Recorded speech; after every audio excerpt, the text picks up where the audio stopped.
প্রিয় দর্শক আসসালামু আলাইকুম। আজকে রেস্টুরেন্ট স্টাইলে হারিয়ালি কাবাব করে দেখাবো।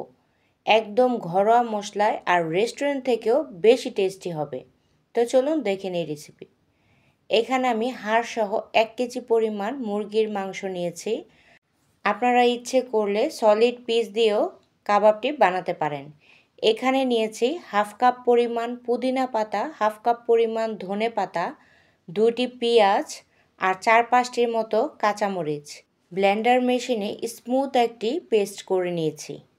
এই পেস্টটাই হচ্ছে এই কাবাবের মেন উপকরণ। আবার অনেকে এখানে পালং শাকও দিয়ে থাকে, তবে আমার এভাবেই ভালো লাগে। পালং শাকটা দিলে টেস্টটা একটু অন্যরকম হয়ে যায়। আর এখানে আমি হেভি ক্রিম দিয়ে দিচ্ছি 1 টেবিল চামচ পরিমাণ, লাগলে পরে অ্যাড করব। 1 চা চামচ পরিমাণ আদা রসুনের বাটা আর কাসুরি মেথি দিয়ে দিচ্ছি। এটা যে কোনো সুপার শপে আপনারা পেয়ে যাবেন।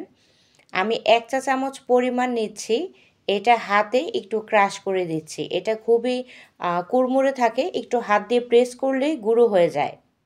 এই কাসুরি মেথিটা কিন্তু মেথি পাতা দিয়ে করা হয়। মেথি পাতাটা শুকিয়ে নিলেই কাসুরি মেথি হয়ে যায়। তো আমরা দোকানে যেহেতু পাওয়া যায় আমরা কিনেই নিই।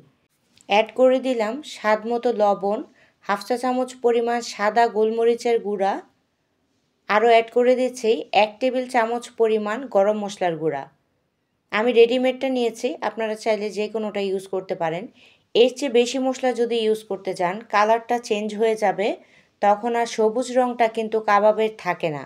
অতিরিক্ত মশলা দিলেই যে মজা হবে এমন কোনো কথা নেই। দিয়ে দিচ্ছি সামান্য পরিমাণ টেস্টিং সল্ট, যেটা রেস্টুরেন্টে দিয়ে থাকে। আমি রেস্টুরেন্ট স্টাইলে করছি তাই আমি টেস্টিং সল্টটা ইউজ করেছি, আপনারা চাইলে স্কিপ করতে পারেন। খুবই ভালো মতো আমি মেখে নিয়েছি। এখন এগুলোকে ভাজতে চলে যাচ্ছি। সামান্য পরিমাণ তেল গরম করে আমি এগুলো দিয়ে দিচ্ছি। আপনাদের হাতে সময় থাকলে আপনারা 1-2 দিন ম্যারিনেট করে রেখে দিতে পারেন।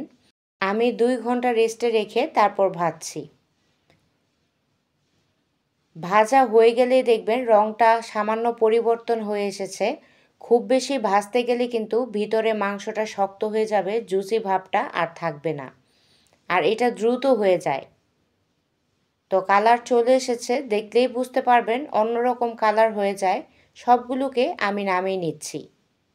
কাবাবে আমি রেস্টুরেন্টের মতো স্মোক একটি ফ্লেভার আনবো, যেটা কয়লায় পুড়ে করে। তো আমি 1 টুকরো কয়লা ভালো মতো চুলায় গরম করে তারপর একটু তেল দিয়ে দিচ্ছি উপর থেকে। আপনারা চাইলে এই পর্যায়ে বাটারও ইউজ করতে পারেন। তো কিছুক্ষণ রেখে দেব, 5 থেকে 10 মিনিট। একদম রেস্টুরেন্টের মতো একটি ফ্লেভার চলে আসবে কাবাবের মধ্যে, বুঝতেই পারবেন না এটা বাসায় তৈরি করা। কাবাবটা আমি পরিবেশন করে নিয়েছি আর আমার দর্শকদের খেয়ে দেখাচ্ছি। দেখুন কতটা সফট হয়ে গেছে, ধরলেই খুলে যাচ্ছে আর ভিতরে পারফেক্টলি সিদ্ধ হয়ে গেছে। আজ এ পর্যন্তই, ভালো থাকবেন সবাই। নতুন রেসিপি পেতে চ্যানেলের পাশেই থাকবেন। আল্লাহ হাফিজ।